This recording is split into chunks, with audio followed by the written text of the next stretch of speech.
to be honest with you, Mr. Gaddafi, who has been head of the African Union over the last year, has done quite a good job. But he is tainted with some of his past. The fact that he was associated with terrorism, the fact that he was branded as such by countries like the United States and other Western powers, and more so the fact that Libya has now transformed itself into this state of importance, and Gaddafi trying to champion the United States of Africa concept. There are those who are very concerned that he's not the right candidate to be doing so. There are those that are concerned that he should not be speaking it with the sort of fluency that he does in support of Africa.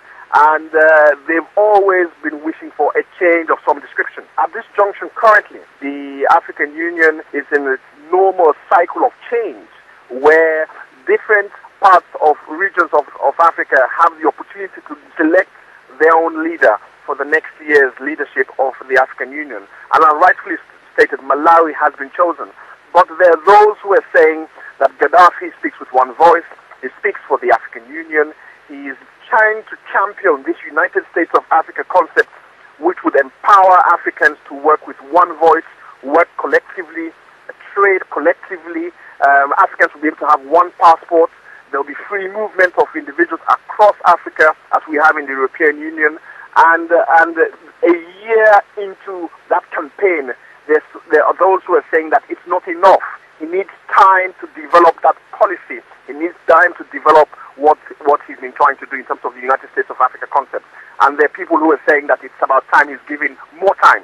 But so we do have this diplomatic row where the normal cycle of rotation of governments that countries that take over the African Union, it would appear that there are some countries who are saying that Gaddafi should stay on another year, and that is the problem we have currently. Now, Mr. Johnson, why do you think Tunisia, of all, wants Colonel Gaddafi to stay on? Well, I think all the North African countries, and many Eastern, Western, and some Southern, we must admit, do support Gaddafi because of his strong stance. Over the last year, the African Union has been in the public eye. It has been in the public eye because of some of the statements that Gaddafi has made, some of the policies that he's championed, and the concept of this United States of Africa, which he is so passionate about, wanting it to happen against all costs. And it's important it does because it will strengthen Africa.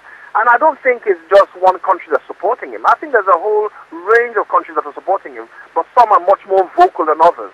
And I'm afraid we're in a bit of a tug of war to see exactly how it will all pan out. Only over the next couple of days we'll be able to see how it does. Now, Mr. Johnson, as it is, the powers of the African Union rotated over the years, do you think Malawi has been treated unfairly with other countries now calling for Gaddafi to stay on?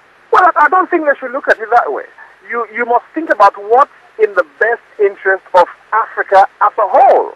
If it means that a specific candidate who has the right swagger, the right skills, or it means that it's his time. And don't forget, we should be very mindful. The African Union needs money, and Gaddafi and Libya have a lot of money, especially from the oil revenues that they generate from that country.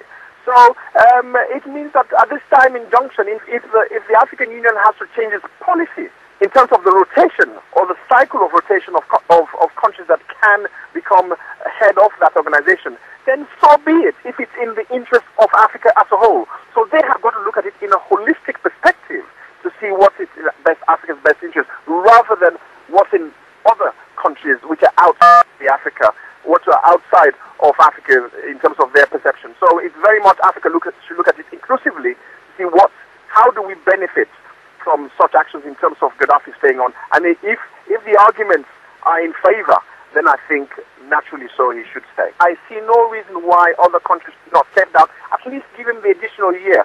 But it's going to be a difficult one because the cycle of rotation has been in existence for some time. Countries are very, very reluctant to change, and more than likely Gaddafi could lose out on this one.